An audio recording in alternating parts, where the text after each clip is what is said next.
man who's got a really successful show. Everybody watches it. I watch it as often as I can. And he's a smart guy, and he's actually got a big heart, but I won't tell people that because I'll ruin his reputation. Steve Bannon. Where's Steve?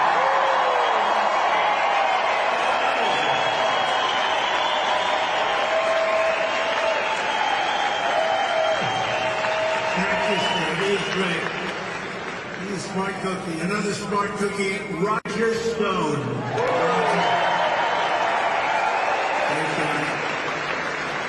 Former Secretary Ben Carson did a fantastic job. Everybody loves him. I love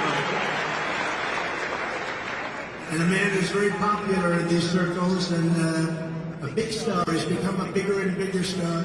Ted Nugent. Ted, thank you for being here. Wherever you may be, Ted, thank you very much. Thank you very much. With the help of everyone here today, we're going to win the state of Michigan this November. We're going to fire Dortie. We are going to take the Biden crime family from the White House, and we are going to make America great again. Have you heard that?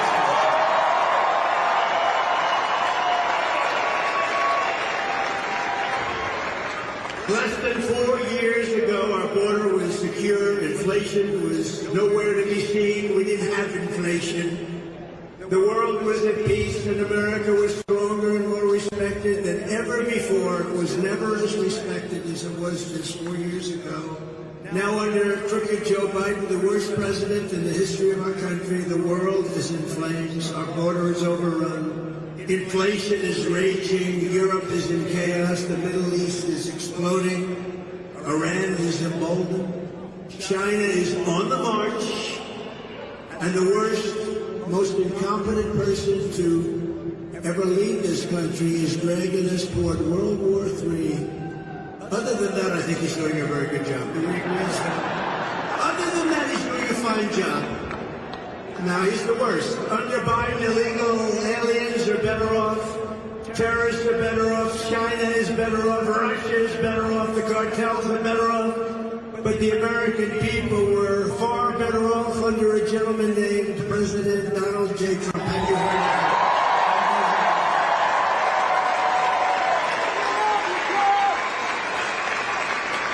And in particular, and remember this. Oh, wait a minute. Mike Lindell, please stand up. Okay.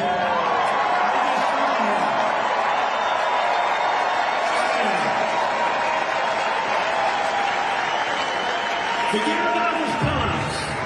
He is the greatest purchaser of advertising in the history of America. If he could buy my ads, I'd be blanketing the airwaves with it. Thank you, Mike. We love Mike.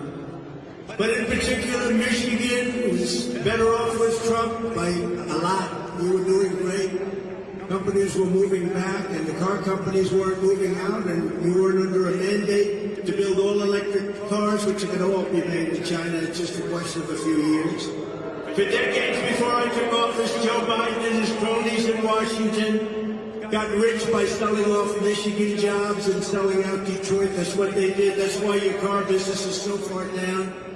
You used to have 100% of the car business. Now you're down to probably 30% by comparison to what it was. Crooked Joe backed NAFTA, the worst trade deal we ever had. China's entry into the World Trade Organization, another disaster. The Trans-Pacific Partnership, he wanted that so badly, it would have totally destroyed the state. The Paris Climate Accord, where we put up $1 trillion and nobody else puts up anything, one of the most unfair deals. Sounds good, but it was a disaster.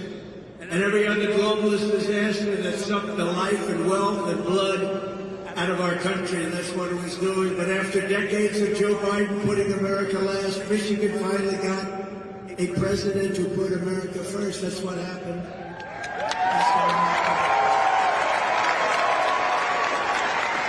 We've got a lot of people backstage just now, and they're all saying, sure, we were doing so much better 4 years ago. Everybody was. I stood up to the globalists. I stood up to the outsourcers, corporate lobbyists, and special interests. This way, they don't exactly know.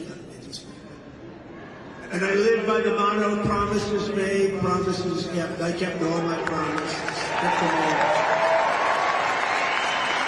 In my first week in office, I terminated TPP, Trans-Pacific Partnership. Would have destroyed your state. Would have really destroyed trade in our country. And I withdrew from the Paris Accord. It was unfair. Disaster. And I ended NAFTA, worst trade deal, and replaced it with the brand new USMCA, that's Mexico, Canada. In fact, that deal is so good, it's so good for the American auto worker that Canada and Mexico are trying to renegotiate it as we speak. They want to renegotiate it. Don't do it, Crooked Joe. Don't do it. You know, if they put up enough for him, he'll do it. I stood up to China like never before, bringing in hundreds of billions of dollars in revenue when no other president had gotten 10 cents. Hundreds of billions. I imposed a 27.5% tariff on all Chinese automobiles, the only reason that we still have any auto industry left. If I didn't do that, you would have been wiped out by China completely. And by the way, whoever heads the United Auto Workers is doing an absolutely terrible job. His name wouldn't be Sean Fain, would it, Sean Fain? Whoever this guy Sean Fain is, they ought to get him out. Because he sold the auto workers down the tubes. They were sold down the river. You won't have any yet. You're fired is right. I screwed that. Yeah, fired.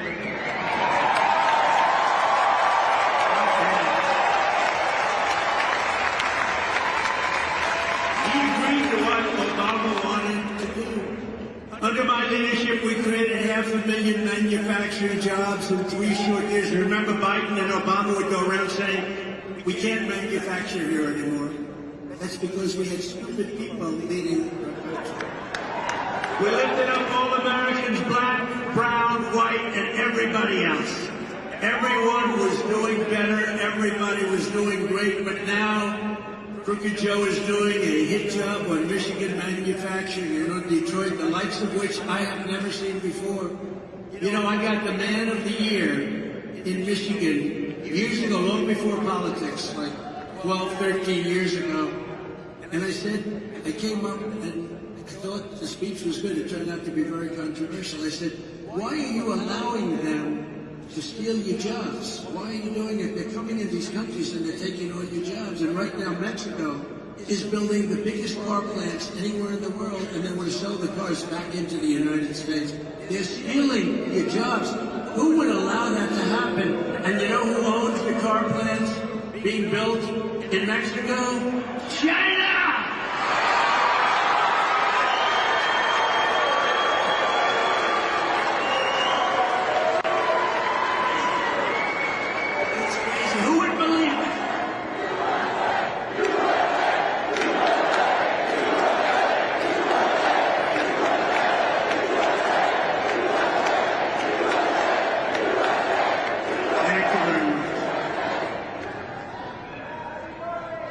Low IQ Joe Biden's insane electric vehicle mandate will totally obliterate the U.S. auto industry, and it won't take long. Just so you know, we have the greatest army tanks. I saved it. In Ohio, a plant. When I was president-elect, they said, sir, they want to close our army tank plant. It makes the best tanks in the world. I visited in Lima, Ohio. And I saved it. I said, how can you do this? I looked at complexity. You'd never be able to build a plant like this. Turned out we made more army tanks than anybody. They did a great job. But they want to make them now electric. So that when you go into enemy territory and you obliterate the enemy and you knock down and those tanks are firing, you do it in a environmentally friendly way. The problem with the army tanks, like cars and like trucks, the problem is that you would have to bring a battery pack along. You're going to pull it like a little wagon, like a child pulls a wagon. So they want to build an army tank, but you know the battery is very big and very heavy, much heavier than a thing called diesel, much heavier than diesel fuel. And you got to see this tank. It's like a wagon, and there's a big thing that is pulling in the back. And And even with that, it doesn't go far. And lots of bad things happen, like it doesn't take cold weather very well. And it's really bad in heat. But it is environmentally friendly, remember that. Of course, making it is an environmental disaster, so that more than makes up for it. And they want to have your jet fighters now. I got more planes. I rebuilt our entire military. They want to make your jet fighters use a fuel that's environmentally friendly, but it makes the plane 18% less efficient.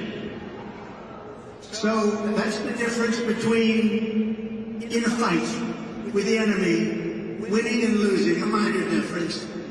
But you go in again, they want to go in a clean, environmental way as we bomb the shit out of a country. Can we believe that?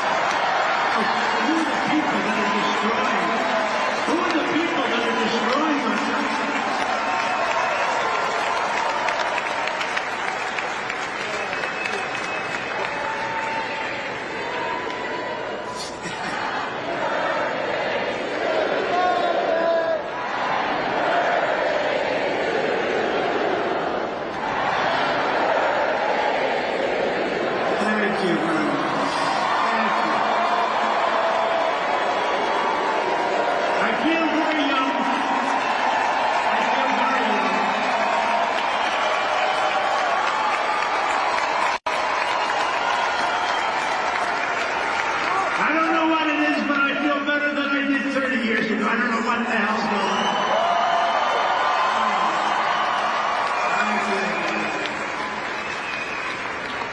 So we can't let these people destroy our country like this. I mean, they're going crazy. Today you read where they don't want to have any water in your dishwasher.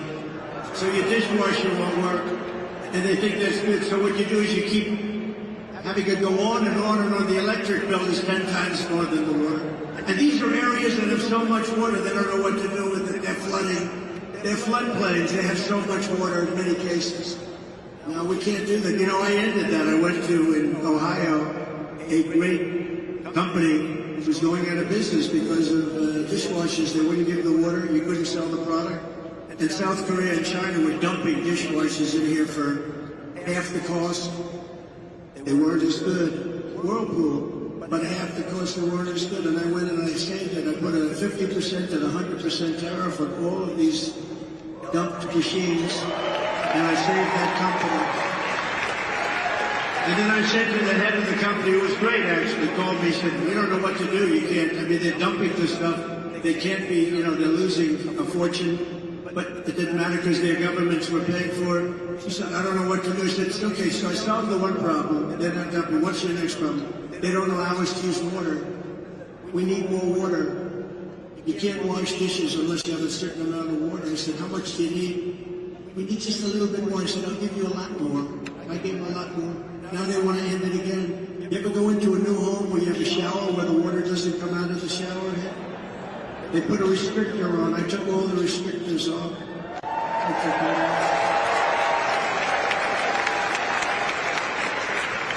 I've had the experience. I take a shower. I want that beautiful head of hair to be nice and lathered. I want it to be lathered beautiful.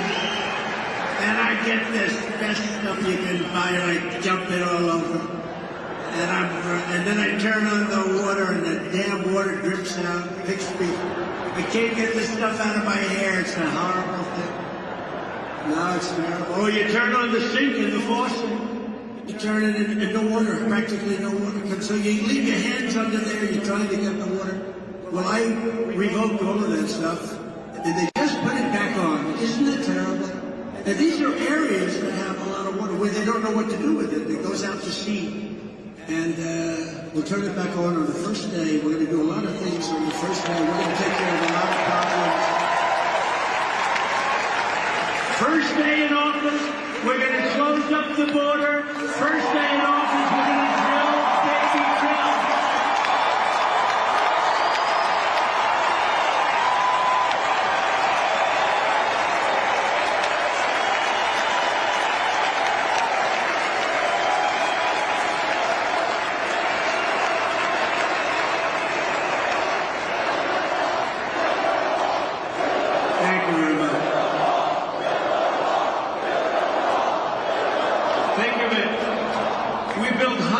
of miles of wall.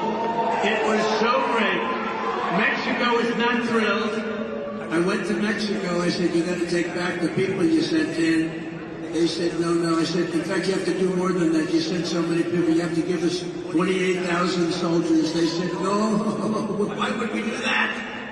The president, who I liked, actually, he's a socialist, but we got along very well.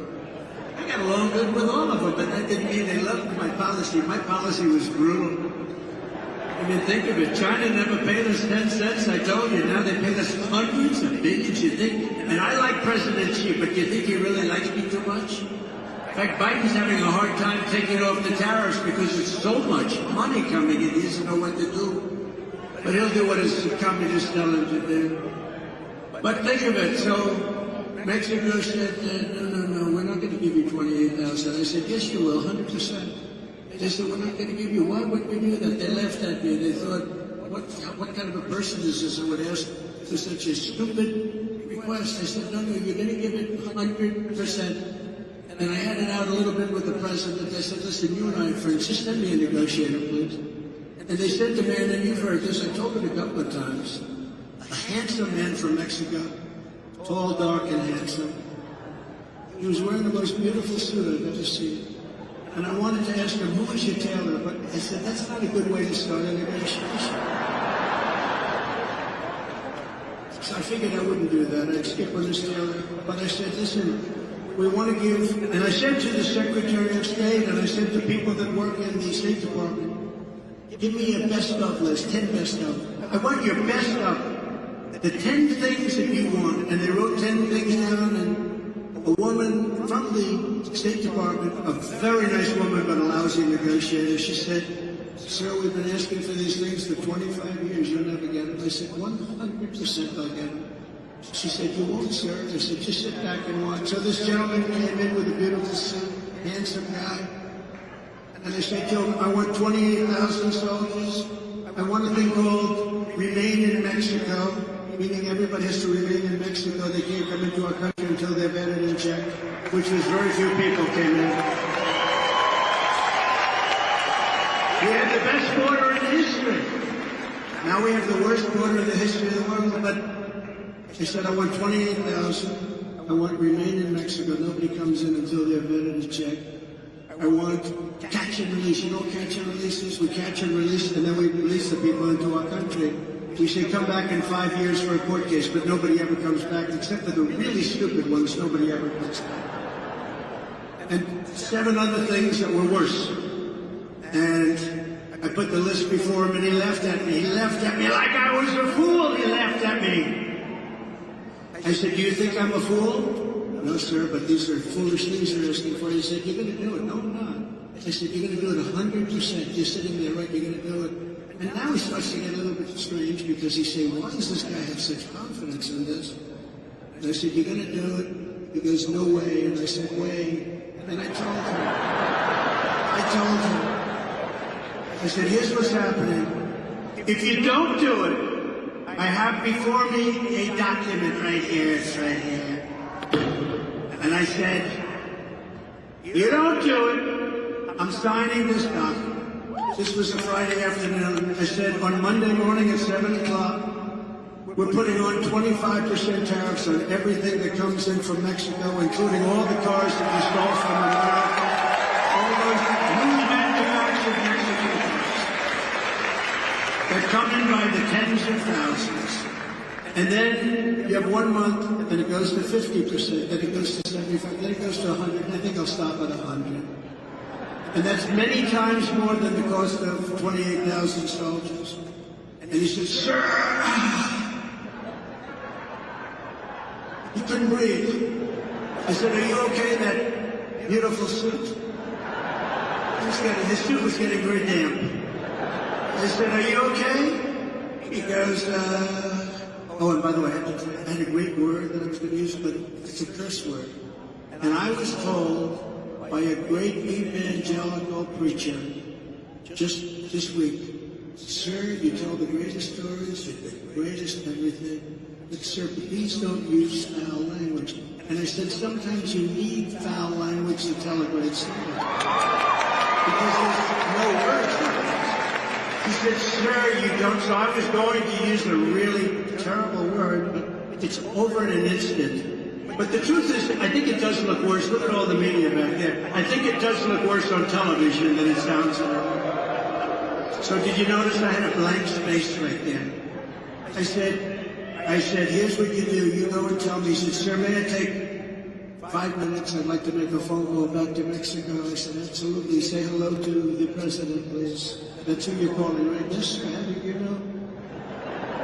I said, please be quick because I have a very important appointment coming in. So he went out, came back very quickly. Sir, it would be my great honor to supply you with 28,000 soldiers free of charge. It would be my great honor to create a new policy of staying in Mexico or remain in Mexico. And sir, it would be my great honor to have catch and release in Mexico as opposed to catch and release in the United States. And those other things, sir, we would like very much to do that also. By the way, the woman from the State Department, she almost had like a heart attack. She couldn't believe it. And she was a good woman. She was actually happy. A lot of them would be unhappy because, they would have been right about the point. She was actually happy. She couldn't believe it. I did many, many things like that. I did it with Macron. You saw Macron taking advantage of Biden just the last couple of days. He's looking at him like, how dumb is this guy? What the hell is that? They're landing in a parachute, and he turns around not to watch the guy landing, but to watch a tree behind him. And the new and very respected leader of Italy, I didn't know who that was. A woman came up to him and turned him, spun him around like he was a top. He had no idea where the hell he was. He's watching the parachute land, and he turns around to look at trees.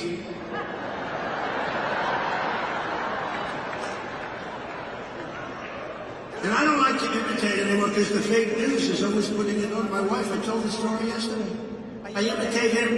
You can never find the stairways off the stage. We got them all over the place. They're over here. I have emergencies right there. You can't even see what I have. Stairs all over. It's almost impossible not to find the stair. You can walk in any direction. And I imitated him getting lost. If you ever notice, he always goes like this. He makes a speech that lasts for about a minute and a half. People come to listen to him. You know how many people come? Like we have this massive room that's packed to the corners, and outside you got more people.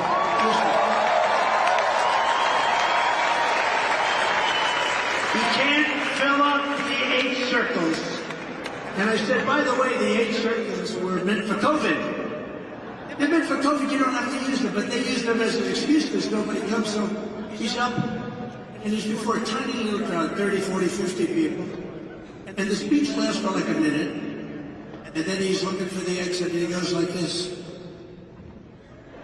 He always does it. He points, and he's pointing in the right direction, and then he walks in a different direction.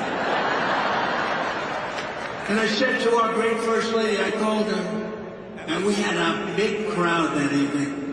You know what? We had 107,000 people in New Jersey 2 weeks ago. 107,000 people!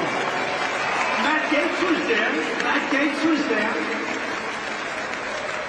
We had 68,000 in Alabama, 73,000 in Texas. We have the biggest crowds in the history of politics. That tells you they like what we're saying.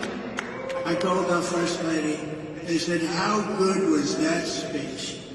Was that brilliant? Was that... Did you see the crowd, First Lady? This is the way you talk to a wife, right? I think. Did you see the crowd, First Lady? How good was that? Nobody else could get a crowd. In the history of politics, nobody ever had a crowd like that, First Lady. She goes, but your hair looked terrible. So what the hell? Or she'll say something even worse. Have you gained weight? You didn't look good. But this last time, it was like a fluke. She said the speech was unbelievable. Congratulations. But what happened? You couldn't find the stairs going off the stage? So I imitated him, and the fake news said I couldn't find the stairs. He said, I had no problem, First Lady. She said, well, they showed you couldn't get off the stage. You were walking into a wall. You know, usually there's a wall behind. good enough, and I'll walk into it. Now I don't like to do it anymore because they show it to, no, that's an invitation to Biden. But thank God we have great Secret Service. They run up on the stage and they grab them and they throw them out. They get them off the stage. Upon my inauguration, we will throw out Bidenomics and replace it with Maganomics.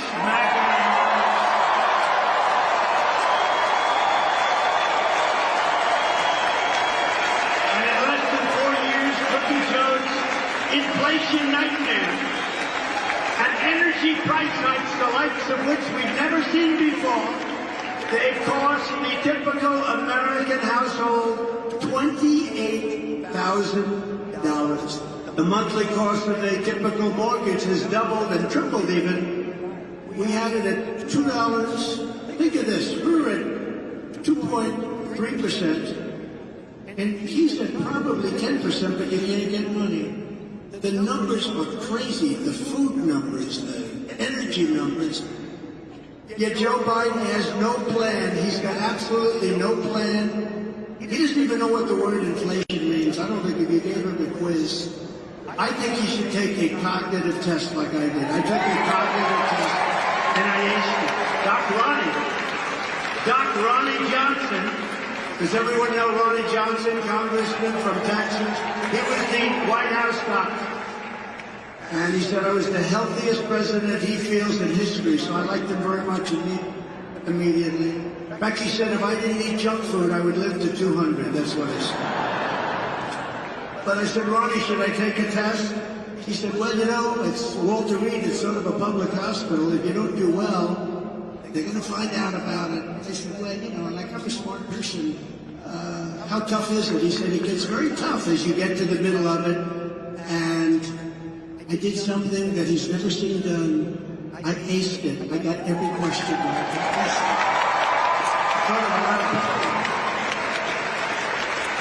And I think presidents, you run for president. Now I understand that it's not constitutional. Can you believe it? It's unconstitutional to have that test taken. So we have to live with guys like Biden. But you know what? I don't think we're going to live with them for long because I've never seen such enthusiasm. I've never seen anything. We won twice. And we've never had anything like what's happening now. But I'll stop Joe Biden's inflation-causing spending spree and impose an immediate moratorium on all of Crooked Joe's hundreds of billions of dollars in waste. He's wasting money at levels never seen before. He's putting all this money into the Green New Scam. It's a scam, one of the greatest scams in history. Well, I think Zelensky is maybe the greatest salesman of any politician that's ever lived. Every time he comes to our country, he walks away with $60 billion. And I like him, you know, on the impeachment hoax #1, he was very good. He said, no, the president didn't threaten, you know, he could have been a grandstander and said, I was threatened, right, Matt? He could have said, I was threatened, so I like him. But he's the greatest salesman of all time. He walks in. So now here's the beauty. He just left 4 days ago with $60 billion, and he gets home and he announces that he needs another $60 billion, else it never ends. It never ends. I will have that settled prior to taking the White House as president-elect. Would it ever happen? To fight Joe Biden's inflation, I will stop the Biden migrant. This is a Biden migrant invasion. An estimated 50% of inflation has been caused by the soaring cost of housing, which is skyrocketing due to Joe Biden's tidal wave of illegal immigration and high interest rates. And they're putting these illegal aliens into luxury hotels as our great warriors lie on the streets. We have people that came into our country illegally, and they're living in hotels and even luxury hotels, and our veterans are lying in the streets. How sick is it? Sick. And by the way, when we ran the VA, we had a 92% approval rating. And we took it up from 41%, which I don't even think was 41, and now it's back to where it was. So many of the things we did, they wanted to end. We took care of our veterans at a level that nobody has ever seen before. One thing we said, if you have to wait online, and I had to get this done through Congress, if you had to wait online for more than 1 day, you go out to a private doctor, get yourself better, and we pay the bill, right? That sounds sensible. People were waiting for 3 months, for 4 months, for 2 weeks. Can you imagine you want to see a doctor, you really feel badly, and he says, "Good, come back in about a month and a half."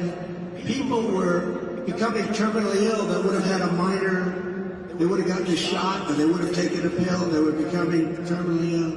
Anybody waits more than 24 hours, you couldn't see a doctor, you go to a private doctor and you pay the bill. We had prices, we had schedules.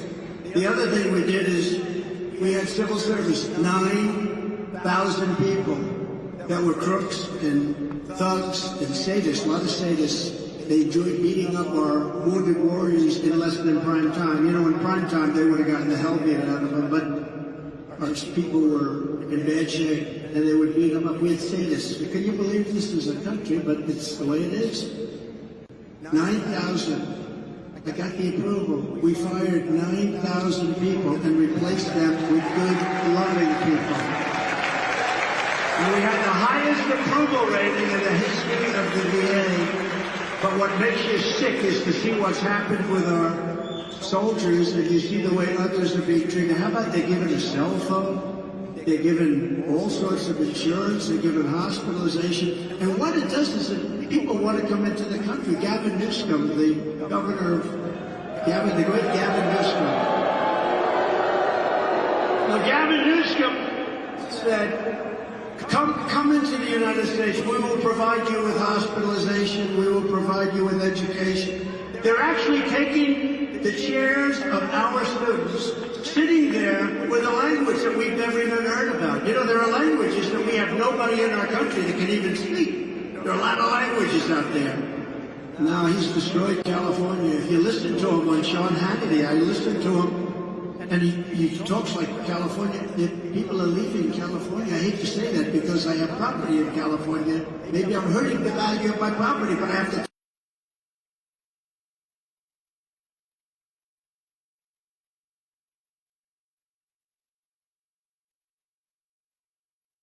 Something's happening.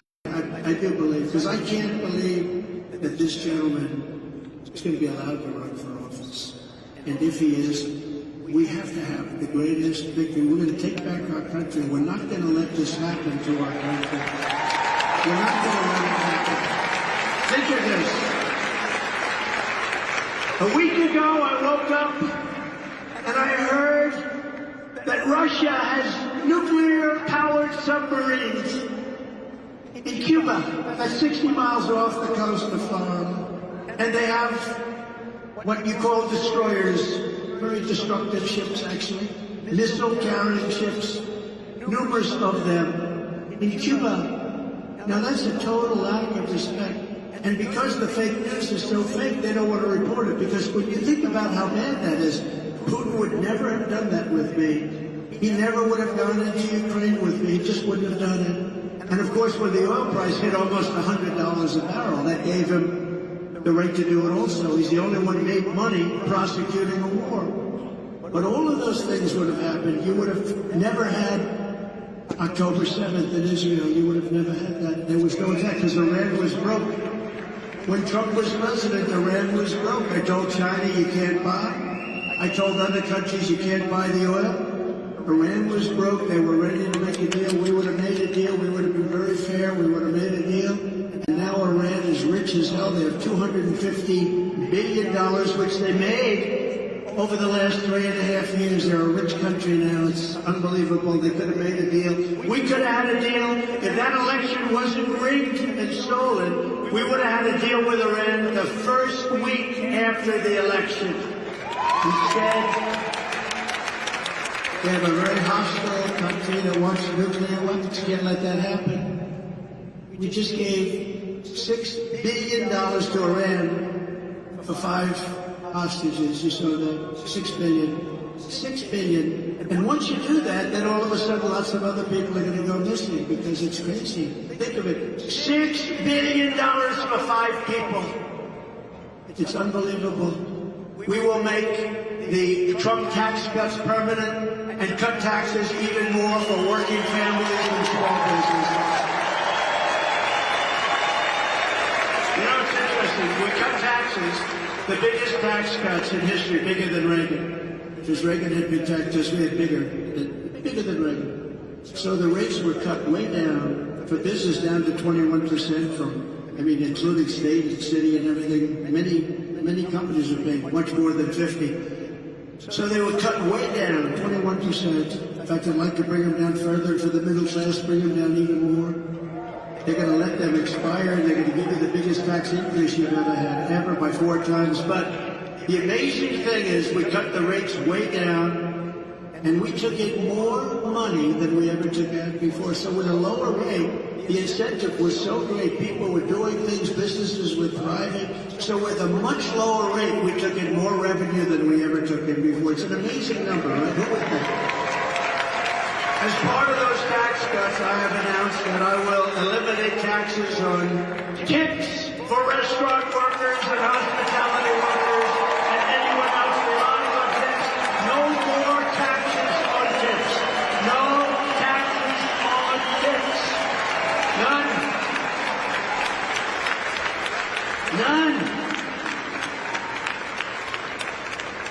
In fact, on your receipt, when you get your receipt for a restaurant, you know who sent me one? Kid Rock. How good is Kid Rock? He sent me a receipt. And he wrote on the receipt, vote for Trump, and you won't pay taxes on tips. He wrote that on the receipt. I said, that's very smart. That's very smart. Smart guy. So for restaurant workers, for hotel workers, for caddies, for car people, it's a lot, but anybody receiving tips, there's no more tax on tips, and I think that's going to be a great thing. You know, they earned it. A lot of people don't get tips. You don't like the service, you don't give them anything, right? You don't like the service, but somebody does a good job, they're supposed to pay tax on it. No, so we're ending that immediately, effective immediately when we get it. And as we rescue our economy, we'll also seal the border and send Joe Biden's illegal aliens back home. We have no choice. It's not sustainable by anybody. We have no choice. Less than 4 years ago, I handed crooked Joe Biden the strongest, most secure border in U.S. history. We built 571 miles of border wall. We ended all catch and release. We shut down asylum fraud like nobody's ever thought even imaginable. We had remain in Mexico, safeguard agreements, and Title 42 all done and all agreed by Mexico. You think that was easy? It wasn't easy. It was nasty, actually. And we paid nothing for it. Nothing. Just like we gave Macron nothing, I was going to say. He was going to put a 25% tax on everything, anybody doing business in France. I said, you can't do it. He said, oh, Donald, we would love to do this. It was passed by our legislature, our parliament, or whatever the hell he calls it. And I said, no. So I gave it to Mnuchin and some people. I said, go deal with France. Tell them they're not going to do it. And they came back, they couldn't make the deal. And then they came back again. I said, yeah, when would they make the deal? They couldn't make the deal. I called up Macron. They said, Emmanuel, how are you? How are you, Emmanuel? You saw the way he was toying with Biden 2 days ago. He was toying with Biden. Got Biden to sign things. I can't even believe it, what they're signing away. But he was toying with him. And I said to him, listen, Emmanuel, if you don't drop that tax immediately, no, I cannot do that. I said, yes, you can. If you don't tax it immediately, all wine, every bit of wine, every bottle of wine and champagne that you send into the United States, we're putting a 100% tariff on that wine and champagne. We don't want your wine and champagne. We make great stuff over here. And he said, Donald, that is not fair. I said, yeah, it's not fair to charge American companies 25%. I got to stick up for the companies. They're our job producer. He said, that is not fair. I said, Emmanuel, you have 24 hours to tell me. 10 minutes would be better. He calls me up 5 minutes later. No, we have agreed to terminate the 25% tax on America.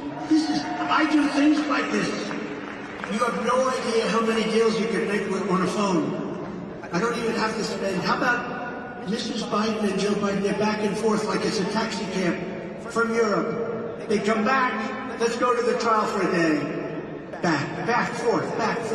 On Air Force One, like it's a taxi cab. It's not a taxi cab. It's serious stuff. But that's endemic of where they come with the country and how they run the country. They don't know what the hell they're doing. They really don't know what the hell they're doing. The entire world is emptying out their prisons and jails, their insane asylums, their mental institutions, and our country's being turned into a dumping ground, and the entire world is laughing at us. They say, how stupid are the leaders of America? And they are stupid. Earlier this week, ICE arrested not one, not two, but 8 suspected terrorists. They're pouring in at levels that nobody's ever seen before. And we're going to pay a big price. We've got to get them out fast. One of the first things I'm doing, we're getting them out fast. According to reports, many of these terrorist savages entered through Joe Biden's open border, and Crooked Joe released them immediately into the United States. He set them loose to spread their terror network all across America under Biden.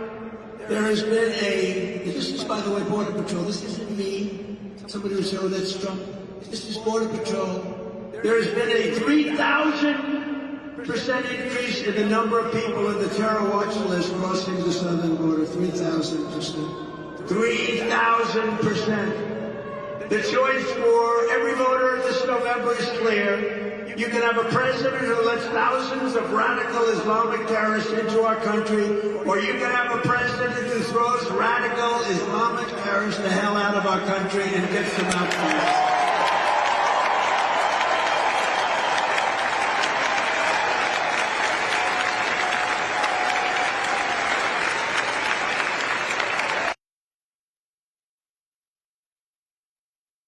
When day one of my new administration, we will begin the largest deportation operation in American history. We have to. This is not sustainable.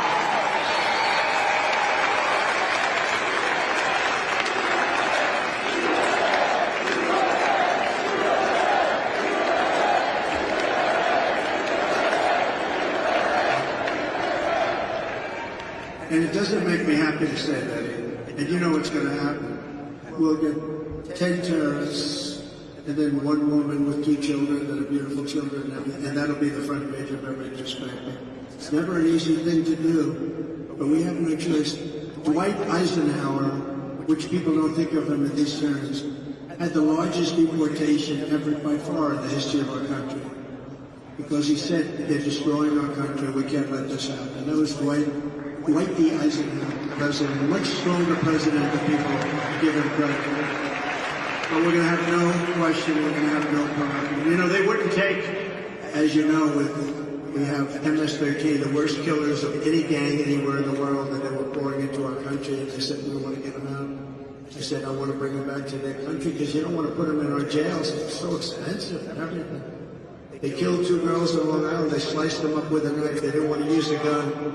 They didn't want to use a gun. They sliced them up with a knife. 2 young high school girls walking to school. They killed them, sliced them into pieces with a knife. They're animals. And Nancy Pelosi said, you shouldn't call them animals. These are human beings. I said, no, they're not human beings. These are animals. They sliced them up with a knife. And by the way, ICE and Border Patrol, you know, ICE came in. This was in Long Island. ICE, for some reason, they like Long Island. But ICE came in. And these are great patriots. These are tough cookies. I know some of my friends up here in the front rows. They're tough, but they're not doing the ICE. They're not doing that. And you'll see ICE come in, and they'll run into what they call a pack of MS-13 tough guys. And you'll see for 2 minutes fists are flying and everything's flying. Who the hell wants to do that? Matt Gaetz wouldn't do it. Byron wouldn't do it. Byron's tough. He wouldn't do it. I wouldn't do it. I think Mike Lindell might do it. I don't know. He may be the only one. He may be the only one. I wouldn't do it, Mike. And they go in there, the hands are flying, and then they grab them there. gaga, they're all knocked out, and they put them in paddy wagons. But my people told me that we couldn't get them back into their country.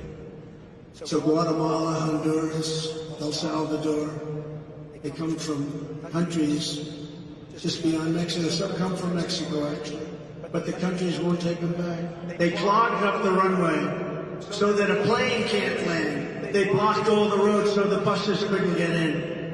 And the generals came to me, sir, we have a problem. We have them all, but we can't get them back in. We haven't been able to get them back in for many, many years. During the Obama administration, they could never get them in. That was Obama-Biden. Biden didn't have a clue then either, by the way. We cannot get them in, sir. I said, really, how much money do we pay them a year for their economic development stuff? So I was going to use another word there, but I can't do it because of the man that I respect so much. You know who it is? Franklin Graham. I can say that. He's a great guy. Grew up in a president. You don't have to use foul language. You just don't have to use foul language. Your stories are so great. Your crowds are the biggest crowds ever assembled. Nobody's ever done this. You don't need foul language. I said, sometimes you do, for emphasis. He said, you don't, sir. So I'm trying it without foul language today for Franklin Graham.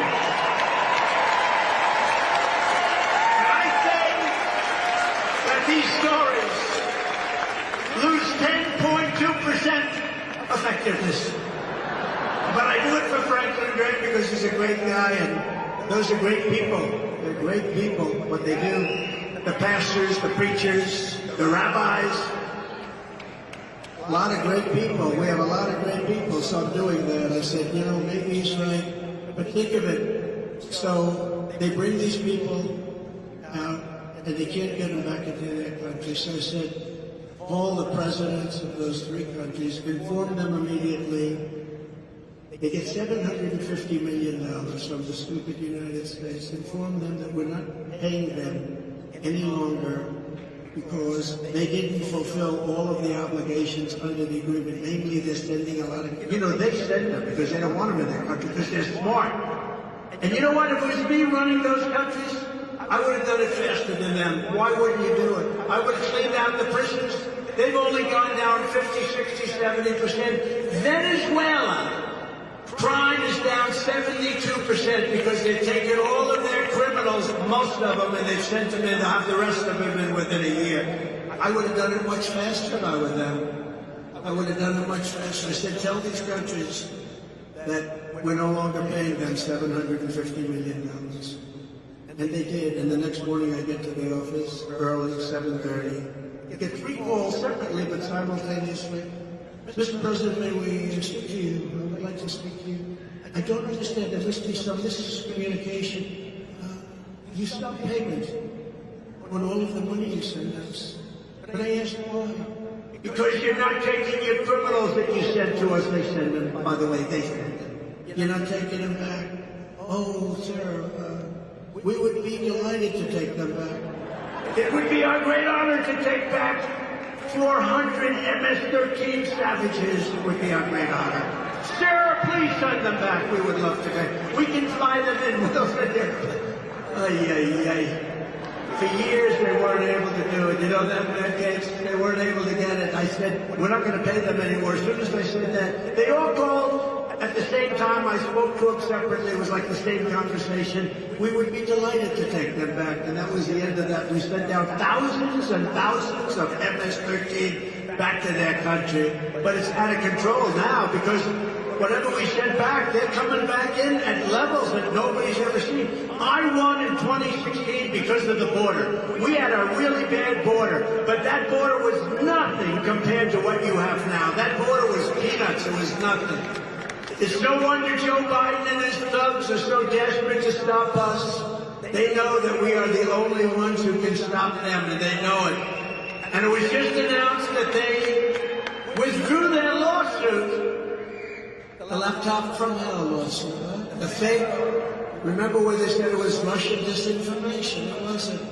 They withdrew their lawsuit against the greatest mayor in the history of New York City, Rudy Giuliani, which accused them of everything under the sun regarding the laptop from hell. They withdrew it on the basis that everything that he said was true. For years, he's been fighting for himself. Everything Rudy Giuliani said was true. It was not from Russia. It had nothing to do with Russia. It only had to do with Hunter. Think of that. They try and destroy people. But think of that, it wasn't Russian disinformation. It was a made-up story for election interference purposes, and I assume we're going to be talking about that at the debate. Is anybody going to be watching the debate in this room?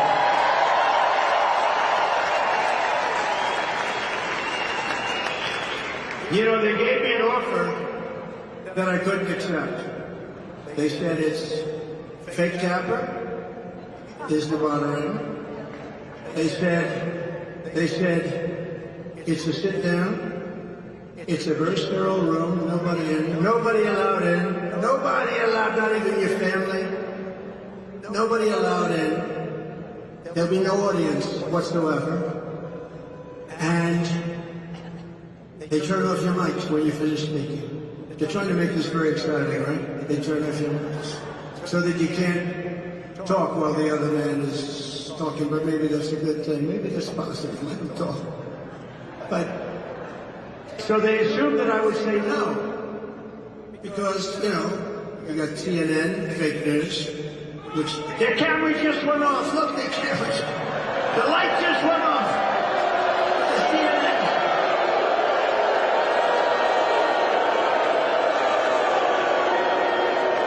Their light just went off.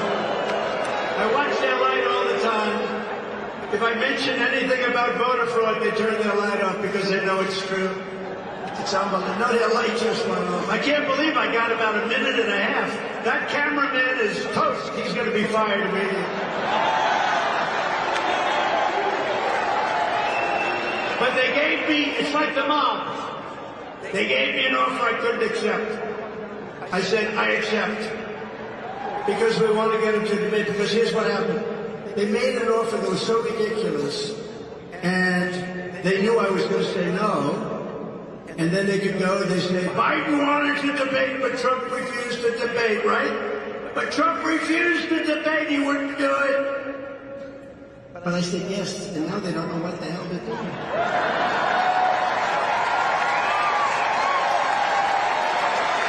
But remember this, all of their persecution of me and others is only happening because I'm running for president and leading very big in the polls. And since the rig trial in New York, my numbers have increased substantially. And fundraising, by the way, is, I believe, the highest numbers in the history of politics, just like these trials.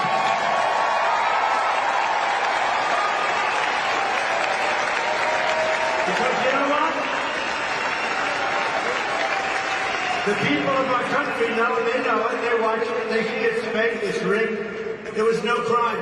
The greatest legal minds in the country, Alan Dershowitz, Andy McCarthy, Greg Jarrett, all of them, great. These are great legal minds, all of them, every single one of them.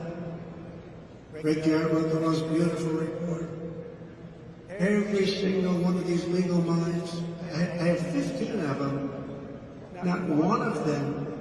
Jonathan Turley's been unbelievable, great, very talented guy. The great one, you know who the great one is? Mark Levin. Mark Levin. Mark Levin came out, he said, this is the most horrible thing. They all come out and said, there's no crime, there's no trial, this trial shouldn't be had, etc., etc.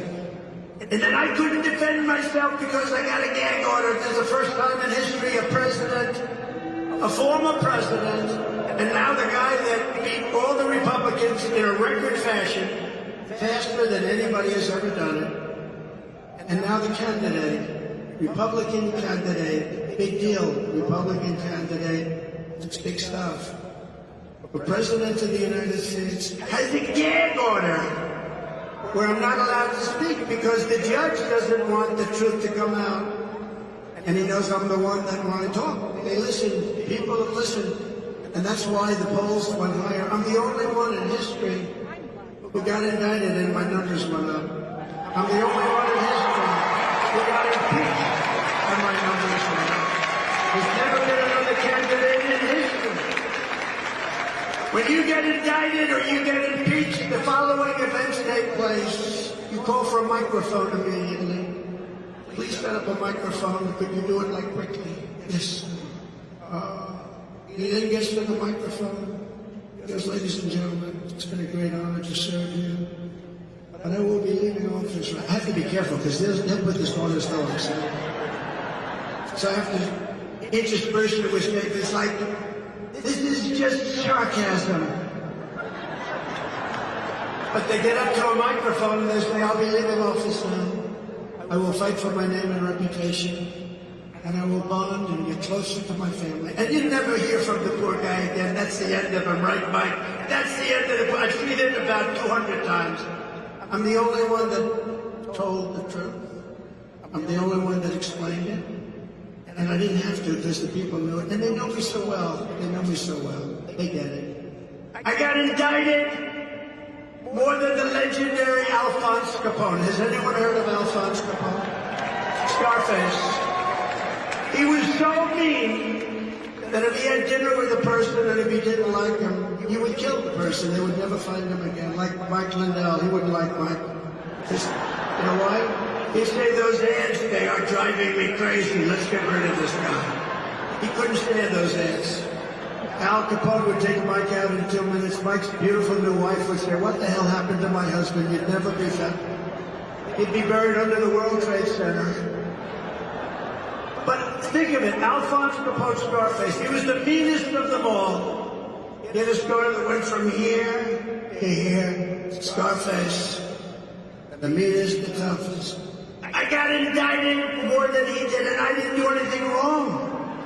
I didn't do anything wrong. Even these great scholars. Jonathan Turley said there is no crime. Andy McCarthy said there is no crime. There's no crime. There was no crime. It's a rigged deal. We have a rigged country. We have rigged elections. We have open borders. Think of it. And the court system now is under siege. It's under siege. We have a lot of problems in this country. On top of that, we could end up in World War III because we have an incompetent leader that should never have been there. He's an incompetent man. As of today, we're leading Biden nationally and in every single battleground state, including the wonderful state of Michigan. Have you heard of Michigan?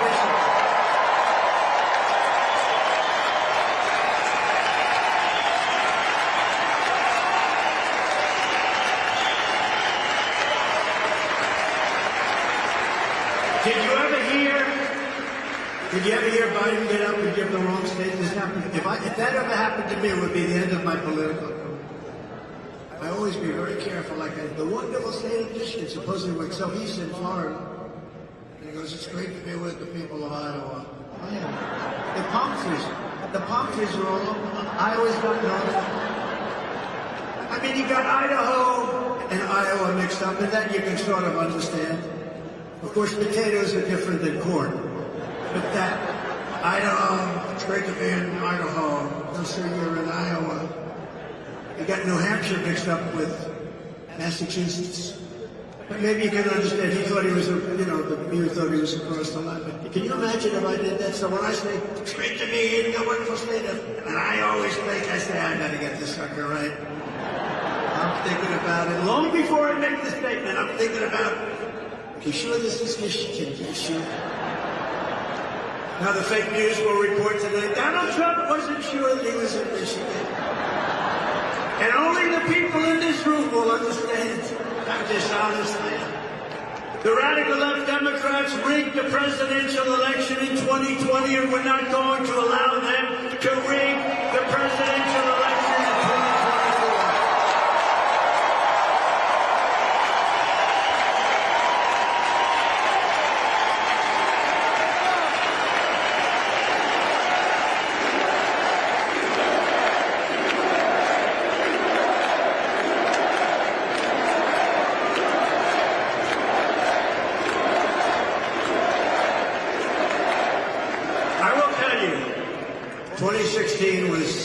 Was that the coolest evening maybe in history? The only thing that's going to blow it away will be November 5th. If we win on November 5th, I think it'll be the greatest political event in history. I actually think the victory on November 5th, which actually starts much early.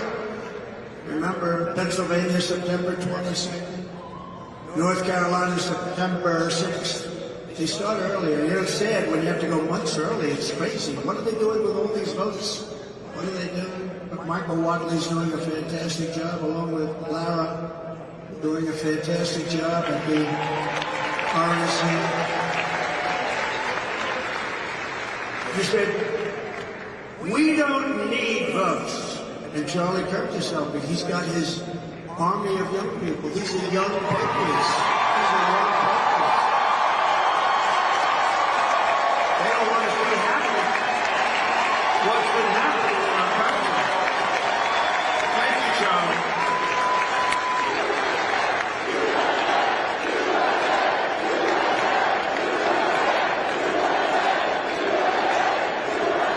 Well, thank you, Charlie. And I said to Charlie, and I said to Michael, I said to everyone, listen, we don't need votes. We got more votes than anybody's ever had. We need to watch the vote. We need to guard the vote.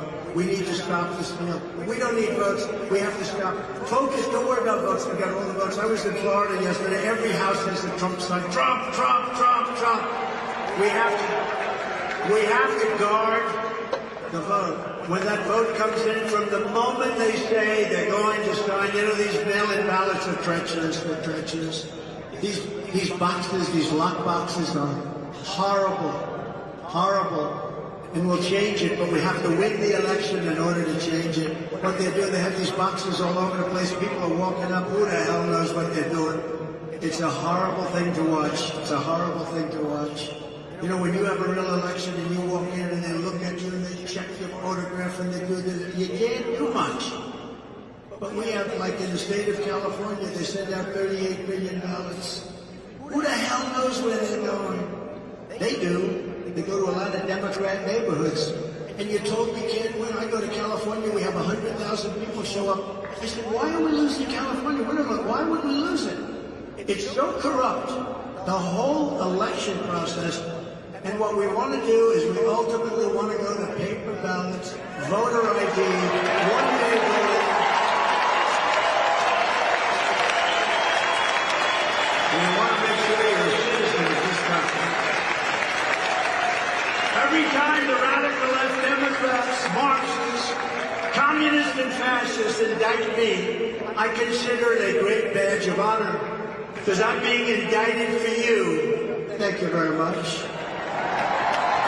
Never forget, our enemies want to take away my freedom because, quite simply, I will never let them take away your freedom, and I won't. They want to silence me because I will never let them silence you, and in the end, they're not after me, they're after you. I'm just standing in their way, and I always will.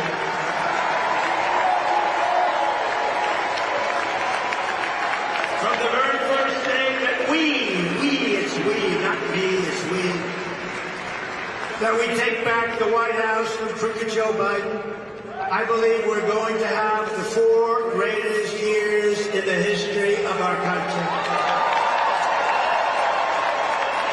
Before I even arrive at the Oval Office shortly after we win the presidency, I will have the horrible war between Russia and Ukraine settled. We're going to get it settled and stop the death. Under my leadership, we had no new wars. Hillary Clinton, she used to say, look at him, listen to him, he's going to start wars. No, I stopped wars. We defeated 100% of the ISIS caliphate. We brought our troops back home. I had no new wars. I started no wars, first time in 78 years. Instead of a globalist warmonger, and that's what you have. In the White House, you finally had a peacemaker at 1600 Pennsylvania Avenue. These terrible wars, these horrible wars that were started, they never end. We call them the endless battles. Biden's weakness and failure are putting us in grave danger. As president, I will restore peace through strength. In my next term, we will build a great iron dome over our country like Israel has. A dome like has never been seen before, a state-of-the-art missile defense shield that will be entirely built in America and create jobs, jobs, jobs. It will be the greatest dome anywhere in the world. Israel has a dome. Why shouldn't we have a dome? We're going to have the greatest and most sophisticated. And by the way, Ronald Reagan wanted a dome. He was right, but the technology wasn't anywhere near that. You could never have done it then. Today we have technology. Look at Israel the other day.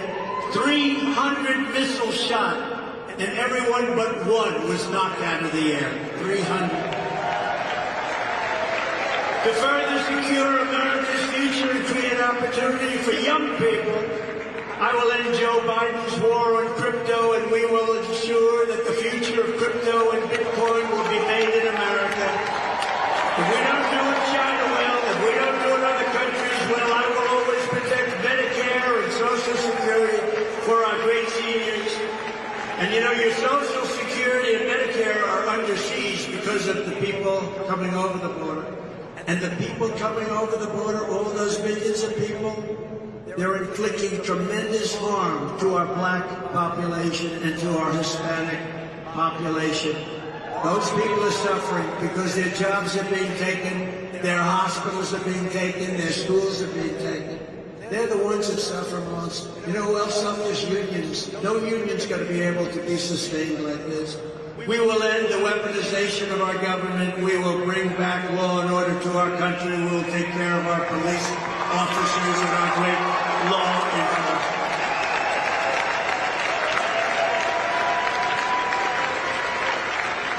Joe Biden is out the other day trying to claim that crime is down, but actually crime is way up. They don't report crime properly anymore, as you probably have heard. Crooked Joe is citing statistics that no longer include data from 30% of the country, including the biggest and most violent cities. Oh, I see. That's nice. Meanwhile, Joe Biden still supports no cash bail and sanctuary cities. I'm probably the only one that has to pay bail. Think of it. I'm the only one, I think. He's responsible for the deaths of countless African Americans from crime, and he also devastated black families in 1994 with the crime bill. Super predators, remember? That was Joe Biden came up with that. Super predators, the black people have to remember when they go to vote. That was 1994 crime bill, super predators, Joe Biden. When I'm president, we will end sanctuary cities. We will once again support our police. We will be going and rebuilding our cities into beacons of hope, safety, and beauty better than they ever have been before. We will take over our horribly run capital, Washington, D.C. We will clean it up, renovate it, rebuild our capital city that no longer will we allow it to be a nightmare of murder and crime. It's a nightmare of murder and crime in our capital.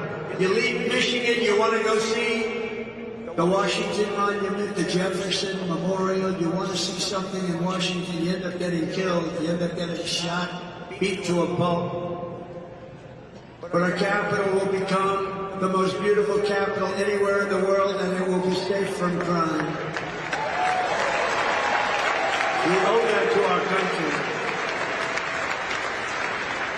And we will replace the people that are running our capital, who are running it into the ground, who, by the way, were offered 10,000 soldiers or National Guard on January 6th, along with Nancy Pelosi. Oh, did you see Nancy Pelosi? Her daughter's in trouble. Her daughter is a semi-professional photojournalist, as she calls herself. And she has Nancy on tape saying it was Nancy's responsibility to secure the Capitol. I hope the congressmen and women remember that little tape that was released 2 days ago, because the fake news doesn't want to talk about it very much. She took full responsibility for it. She's angry as hell at her daughter. She may cut her daughter off from over the millions and millions of dollars that she scammed. that she scammed as a congressperson. Think of it. She has better returns on her money than the smartest people in the history of Wall Street. Look at that. I wonder how she did that. On day one, I will sign a new executive order to cut federal funding for any school pushing critical race theory, transgender insanity, and other inappropriate racial, sexual, or political content onto the lives of our children. And I will not give one penny to any school that has a vaccine mandate or a mask mandate.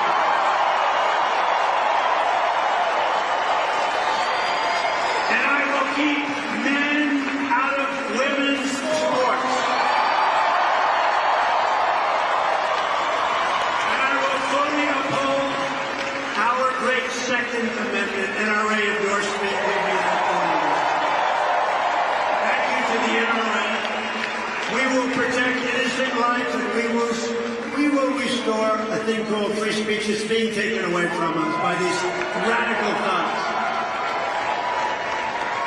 And I will secure our elections at a level never seen before. And as I said, our goal will be one-day voting, paper ballots, proof of citizenship, and voter ID.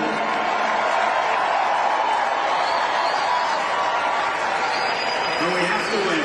Republicans have to win. We want a landslide that is too big to rig. Remember that, too big to rig. How do you win it? There's a point at which they can't cheat. We want a landslide that is too big to rig. You know, we're leading in places that we've never led for 40, 50 years.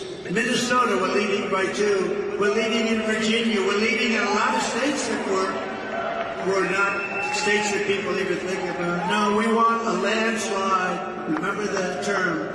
Too big to rig. If you took the 10 worst presidents in the history of the United States and added them up, they would not have done near the destruction to our country as Joe Biden and the Biden administration have done. Take the 10 worst, add them up. He's worse than the 10 worst put together. The only good thing is Jimmy Carter is happy because his presidency was brilliant by comparison to Biden. So if you want to save America, I'm asking everybody to go out and, quote, swampthevoteusa.com to make a plan to vote either by mail or early in person or on election day. Get out and vote and watch your vote. If you want to volunteer to help us turn out voters in your neighborhood, sign up. Get trained at TrumpForce47.com. You got to watch your vote because they destroy votes. They terminate your vote. They do all sorts of things. Watch your vote. You can do it. In conclusion, from Marquette to Midland, from Lansing to Flint, and from Grand Rapids to right here in Detroit, we stand on the shoulders of red-blooded Michigan patriots who laid the railroads, worked the factories, tilled the fields, forged the steel, fought the battles and won the victories that built the Motor City and made America into the greatest and most powerful nation in the history of the world. And we're going to bring back your auto industry at a level greater than it was 30 years ago.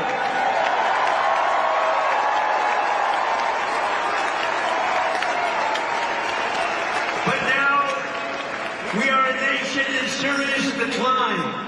We are a failing nation. We are a nation that has lost its confidence, willpower, and strength. We are a nation that has quite simply lost its way.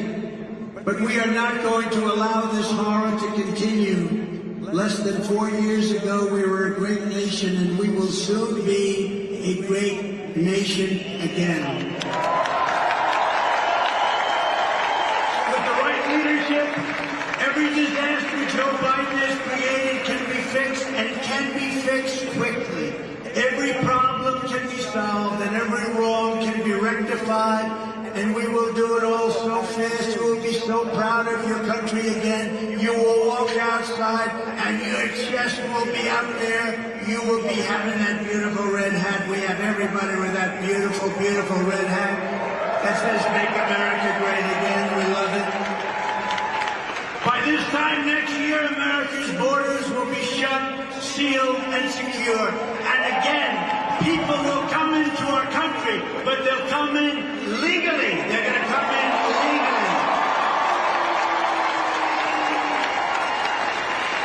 And by this time next year, inflation will be in full retreat. Our economy will be roaring back. Optimism will be surging. American pride will be soaring. The American dream will be thriving again for citizens of every race, religion, color, and creed. Law and justice will reign